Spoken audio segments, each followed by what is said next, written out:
Video games ৮ থেকে ৮০ আমরা অনেকেই এটা ভালোবাসি, কিন্তু এর শুরুটা কোথায়? কিভাবে আজকের এই বিশাল ইন্ডাস্ট্রিতে পৌঁছলো? আজ আমরা ভিডিও গেমসের সেই রোমাঞ্চকর ইতিহাসে একদম গোড়া থেকে জানার চেষ্টা করব।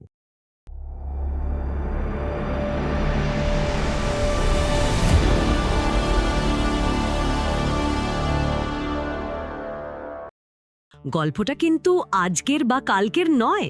এর শেকড় খুঁজতে গেলে আমাদের পিছিয়ে যেতে হবে প্রায় ২০০ বছর। ভাবা যায় চার্লস ব্যাবেজের অ্যানালিটিক্যাল ইঞ্জিনের সময়।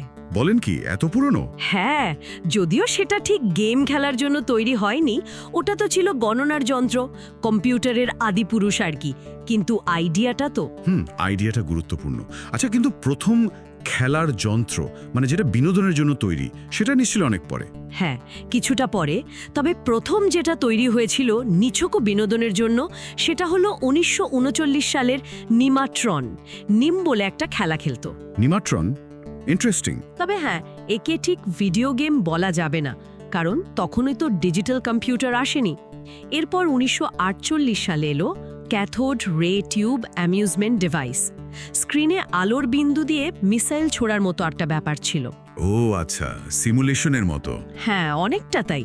কিন্তু এগুলো কোনোটাই বাণিজ্যিকভাবে আসেনি, ল্যাব বা ফেয়ারের মধ্যেই সীমাবদ্ধ ছিল। তাহলে প্রথম ডিজিটাল কম্পিউটার ব্যবহার করে তৈরি গেম কোনগুলো, যেটাকে আমরা সত্যিকারের ভিডিও গেমের পূর্বসূরি বলতে পারি? ভালো প্রশ্ন।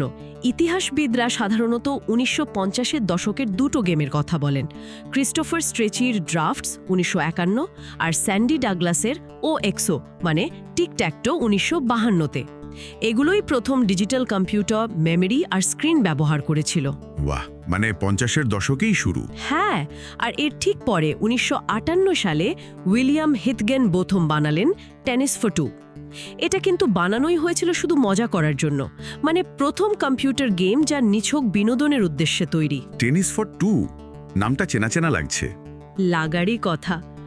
অনেক পরে যখন ম্যাগনাভক্স আর আটারির মধ্যে পং নিয়ে মামলা হয়, তখনই এই টেনিস ফর টু এর কথা উঠে এসেছিল সাক্ষী হিসেবে। দারুণ তো। আচ্ছা, এরপর ৬০-এর দশকে স্পেস ওয়ার বলে একটা গেমের কথা খুব শোনা যায়। হ্যাঁ, স্পেস ওয়ার ১৯৬২ সাল এমআইটির কিছু ছাত্র বানিয়েছিল। এটা ছিল একটা মাইলস্টোন। এটাই প্রথম গেম যা একাধিক কম্পিউটারে খেলা যেত, মাল্টিপ্লেয়ারের শুরু আর কি। আর এটা আর্কেড গেমের দুনিয়াকে ভীষণভাবে অনুপ্রাণিত করেছিল।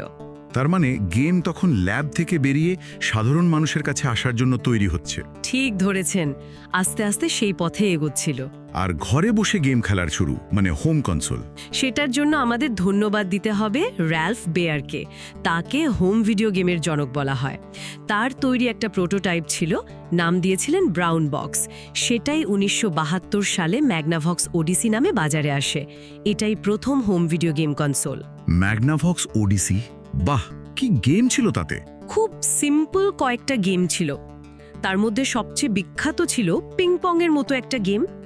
আর ঠিক সেই সময়ই তো আটারির আগমন পং নিয়ে।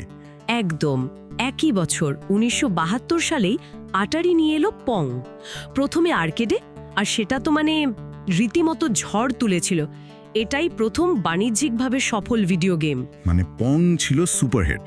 হ্যাঁ, আর এতটাই হিট যে ম্যাগনাভক্স খেয়াল করলো এই পং তো তাদের ওডিসির পিংপং গেমটার সাথে বেশ মিলে যাচ্ছে। ব্যাস, ম্যাগনাভক্স মামলা করে দিল আটারির বিরুদ্ধে, আইডিয়া চুরির অভিযোগ। এটাই ভিডিও গেম ইন্ডাস্ট্রির প্রথম বড় মামলা। ইন্টারেস্টিং, শুরু থেকেই এই কপিরাইট বা আইডিয়ার লড়াই ছিল। একদম ছিল এবং আছেও। বাহ, ৭০-এর দশকে তো তাহলে হোম কনসোলের যুগ শুরু হয়ে গেল। হ্যাঁ, শুরু হলো। এই দশকে আমরা প্রথম ফার্স্ট পার্সন শুটার বা এফপিএস গেম দেখলাম মেজ ওয়ার ১৯৭৪ সালে। আবার ম্যাটেল প্রথম হ্যান্ডহেল্ড ইলেকট্রনিক গেম নিয়ে এলো অটো রেস ১৯৭৬-এ। কিন্তু আসল বিপ্লবটা ঘটালো আটারি ২৬০০ ১৯৭৭-এ। এটাই হোম কনসোলকে ঘরে ঘরে জনপ্রিয় করে তোলে। ক্যাসেট বদলে গেম খেলার আইডিয়াটা দারুণভাবে কাজ করেছিল। আটারি ২৬০০ তো কিংবদন্তি, কিন্তু এই বারবারন্ত তো বেশি দিন টেকেনি। ১৯৮৩ সালে সেই বিখ্যাত ক্র্যাশের কথা যদি একটু বলেন। হ্যাঁ, সেটা ছিল ইন্ডাস্ট্রির জন্য একটা বিরাট ধাক্কা, যাকে বলে ভিডিও গেম ক্র্যাশ অফ 83। কারণটা কি ছিল? আসলে বাজারে এত বেশি কনসোল এসে গিয়েছিল আর তার সাথে এত নিম্নমানের গেম যে ক্রেতারা আগ্রহ হারিয়ে ফেলেছিল। নিম্নমানের গেম যেমন? সবচেয়ে কুখ্যাত উদাহরণ হল আটারির ইটি, দি এক্সট্রা টেরেস্ট্রিয়াল। স্পিলবার্গের সিনেমার ওপর ভিত্তি করে বানানো, কিন্তু এত বাজে গেম ছিল যে কেউ কিনতেই চায় না। শোনা যায় বিক্রি না হওয়া লক্ষ লক্ষ ইটি ক্যাসেট আটারি নিউ মেক্সিকোর মরুভূমিতে রাতের অন্ধকারে পুঁতে ফেলেছিল। ভাবুন অবস্থা। বলেন কি, সত্যি পুঁতে ফেলেছিল?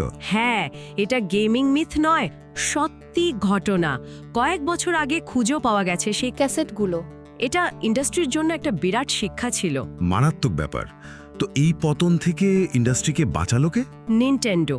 জাপানের এই কোম্পানি তাদের NES বা ফ্যামিকম সিস্টেম নিয়ে এলো 1885 সালে। তারা শুধু কোয়ালিটির উপর জোর দিল তাই নয়, থার্ড পার্টি ডেভেলপারদের ওপরও কড়া নিয়ন্ত্রণ রাখলো। ফলে ভালো ভালো গেম আসতে শুরু করলো। সুপার মারিও ব্রাদার্স তো ইতিহাস তৈরি করলো। হ্যাঁ, মারিও তো গেমিংয়ের সমার্থক হয়ে গেল। একদম। নিনটেন্ডো গেমিংকে শুধু বাঁচিয়েই তোলেনি, নতুন করে জনপ্রিয়তার শিখরে নিয়ে যায়। এরপর শুরু হলো কনসোল যুদ্ধ। নিনটেন্ডো বনাম সেগা? ঠিক, একদিকে নিনটেন্ডো আর মারিও, অন্যদিকে সেগার নতুন কনসোল মেগা ড্রাইভ বা জেনেসিস 1989, আর তাদের super fast mascot Sonic the Hedgehog. সে এক দারুণ সময় ছিল। আর হ্যান্ডহেল্ড গেমিং? সেটাও নিনটেন্ডোর হাত ধরেই। তাদের গেম বয় 1989 হ্যান্ডহেল্ড গেমিংকে মূল স্রোতে নিয়ে আসে। টেট্রাস গেমটা তো গেম বয়ের সাথেই নেওয়া হতো, তাই না? ওটা একটা সাংঘাতিক জনপ্রিয় কম্বিনেশন ছিল। গেম বয় তো অনেকেরই প্রথম গেমিং ডিভাইস ছিল। আচ্ছা, 90-এর দশকে আবার একটা বিতর্ক শুরু হলো না গেমের হিংস্রতা নিয়ে? হ্যাঁ, ঠিক তাই। বিশেষ করে দুটো গেম, মর্টাল কম্ব্যাট আর নাইট ট্র্যাপ। এগুলোতে গ্রাফিক্স আগের চেয়ে অনেক উন্নত ছিল আর হিংস্রতার পরিমাণও বেশি। এটা নিয়ে বাবা মা, নীতি নির্ধারকদের মধ্যে খুব উদ্বেগ তৈরি হয়। এর ফলে আমেরিকাতে ESRB বা এন্টারটেইনমেন্ট সফটওয়্যার রেটিং বোর্ড তৈরি হয়। ও, এই যে গেমের শুরুতে E ফর এভরিওয়ান বা M ফর ম্যাচুর লেখা থাকে, সেটার শুরু তখন? একদম। এই রেটিং সিস্টেম গেমের বিষয়বস্তু অনুযায়ী বয়স সীমা ঠিক করে দেয়। এটা আজও চলছে এবং বেশ গুরুত্বপূর্ণ। আচ্ছা, আর এই দশকেই তো সোনি এলো প্লে স্টেশন নিয়ে। হ্যাঁ, এবং সেটার পেছনেও একটা মজার গল্প আছে। সোনি অ্যাকচুয়ালি নিনটেন্ডোর সাথে মিলে একটা CD-ROM অ্যাড-অন বানাচ্ছিল সুপার নিনটেন্ডোর জন্য, কিন্তু শেষ মুহূর্তে নিনটেন্ডো চুক্তিটা বাতিল করে দেয়। সোনি তখন ঠিক করে তারা নিজেরাই একটা পুরো কনসোল বানাবে। আর সেটাই হলো প্লে স্টেশন। হ্যাঁ, 1995-এ এলো সোনি প্লে স্টেশন। এটা CD-ROM ব্যবহার করত, যা ক্যাসেটে সে অনেক বেশি ডেটা রাখতে পারত। ফলে 3D গ্রাফিক্স, দারুণ সাউন্ড, এমনকি ভিডিও ক্লিপও গেমে যোগ করা সম্ভব হলো। এটা গেমিংকে আবার নেক্সট লেভেলে নিয়ে গেল। দারুণ, মানে প্রযুক্তি বারবার খেলাটাকে বদলে দিচ্ছিল। আচ্ছা, 1997-এ এটা ঘটনা ঘটেছিল না? কম্পিউটার দাবায় বিশ্ব চ্যাম্পিয়নকে হারিয়ে দিয়েছিল। হ্যাঁ, IBM-এর ডিপ ব্লু কম্পিউটার গ্যারি ক্যাসপারোভকে হারিয়ে দেয়। এটা সরাসরি ভিডিও গেম না হলেও কৃত্রিম বুদ্ধিমত্তার উন্নতি যে গেমিংয়ের ভবিষ্যৎকে প্রভাবিত করবে তার একটা বড় ইঙ্গিত ছিল। ঠিক। এরপর অনলাইন গেমিং, সেটা শুরু কবে? চেষ্টা আগেই হচ্ছিল, কিন্তু ঠিকঠাকভাবে শুরুটা করে সেগা ড্রিমকাস্ট 1999 সালে। এটাই প্রথম কনসোল যাতে বিল্ট ইন মডেম ছিল অনলাইন খেলার জন্য। কিন্তু ড্রিমকাস্ট তো চলেনি খুব একটা। না, দুর্ভাগ্যবশত চলেনি, কিন্তু অনলাইন গেমিংয়ের রাস্তাটা দেখিয়ে দিয়েছিল। নতুন শতাব্দীতে মাইক্রোসফট তাদের প্রথম কনসোল এক্সবক্স 2001 নিয়ে বাজারে ঢুকলো। এক্সবক্স লাইভ দিয়ে তারা অনলাইন মাল্টিপ্লেয়ার গেমিংকে খুব জনপ্রিয় করে তোলে। আর পিসি গেমিংয়ের জন্য স্টিম 2003 এলো। এটা ডিজিটাল ডিস্ট্রিবিউশন প্ল্যাটফর্ম হিসাবে পুরো খেলাটাই পাল্টে দিল। ফিজিক্যাল ডিস্ক কেনার দরকার অনেকটাই কমে গেল। আর এই সময়ই তো AAA গেমের বাজেট মানে আকাশ ছোঁয়া হতে শুরু করলো। একদম। বড় স্টুডিওর তৈরি হাই বাজেট বা AAA গেমগুলোর নির্মাণ খরচ অনেক সময় হলিউড সিনেমার বাজেটকেও ছাড়িয়ে যেতে লাগলো। আর একই সময়ে ওয়ার্ল্ড অফ ওয়ারক্রাফট 2004 এর মতো ম্যাসিভলি মাল্টিপ্লেয়ার অনলাইন বা MMO গেমগুলো কোটি কোটি প্লেয়ারকে একসাথে একটা ভার্চুয়াল জগতে নিয়ে এলো। এটা একটা বিরাট সামাজিক পরিবর্তনও এনেছিল। হ্যাঁ, এরপর এলো নিনটেন্ডোর উই 2006। এটা তো আবার গেমিংয়ের সংজ্ঞাটাই বদলে দিল। ঠিক, উই তার মোশন কন্ট্রোল দিয়ে গেমিংকে শুধু গেমারদের মধ্যে আটকে রাখলো না, পরিবারের সবাই মিলে খেলার মতো একটা ব্যাপার তৈরি করলো। লিভিং রুমে গেমিং একটা সাধারণ বিনোদন হয়ে উঠল। আর মোবাইল গেমিং? সেটার বিস্ফোরণ ঘটল অ্যাপল অ্যাপ স্টোর আসার পর 2008 সালে। অ্যাংরি বার্ডস, ক্যান্ডি ক্রাশের মতো গেমগুলো কোটি কোটি নতুন ক্যাজুয়াল গেমার তৈরি করলো। স্মার্টফোন হয়ে উঠল পৃথিবীর সবচেয়ে জনপ্রিয় গেমিং ডিভাইস। 2010-এর দশকে আমরা দেখলাম ই স্পোর্টসের বিরাট উত্থান। হ্যাঁ, পেশাদার গেমিং বা ই স্পোর্টস একটা বিশাল ইন্ডাস্ট্রিতে পরিণত হলো। লক্ষ লক্ষ ডলারের টুর্নামেন্ট, স্টেডিয়াম ভর্তি দর্শক, এসব খুব সাধারণ ঘটনা হয়ে গেল। আর ভার্চুয়াল রিয়ালিটি বা ভিআর? সেটারও প্রসার ঘটল এই দশকে। অকিউলাস রিফট 2016-র মতো ডিভাইসগুলো ভিআরকে সাধারণ মানুষের নাগালে আনতে শুরু করলো। যদিও এখনও এটা মূল স্রোতে আসেনি পুরোপুরি, কিন্তু গেমিং অভিজ্ঞতা একটা নতুন মাত্রা যোগ করার বিরাট সম্ভাবনা দেখাচ্ছে।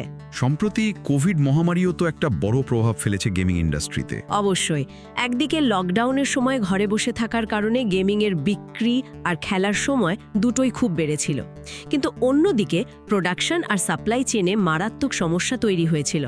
নতুন কনসোল বা গ্রাফিক্স কার্ড পাওয়াটাই মুশকিল হয়ে গেছিল, মনে আছে তো? হ্যাঁ হ্যাঁ, একদম। তো বর্তমানে ইন্ডাস্ট্রি একটা বেশ জটিল সময়ের মধ্যে দিয়ে যাচ্ছে।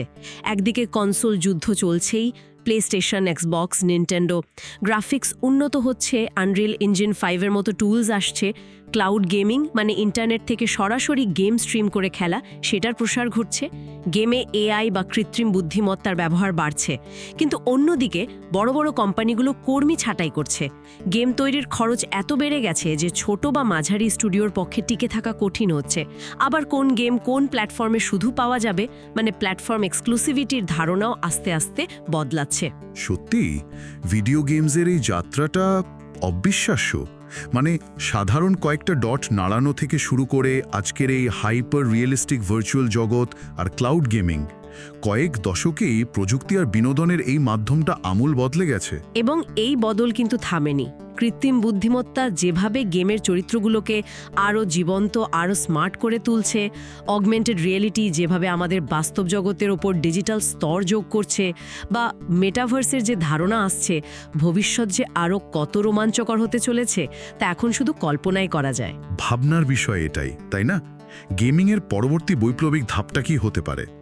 প্রযুক্তি কি আমাদের এমন কোনো অভিজ্ঞতার জগতে নিয়ে যাবে যা আমরা আজ ঠিকমতো ধারণাও করতে পারছি না? ভার্চুয়াল জগৎ আর বাস্তবতার সীমারেখাটা ভবিষ্যতে ঠিক কতটা ঝাপসা হয়ে যাবে?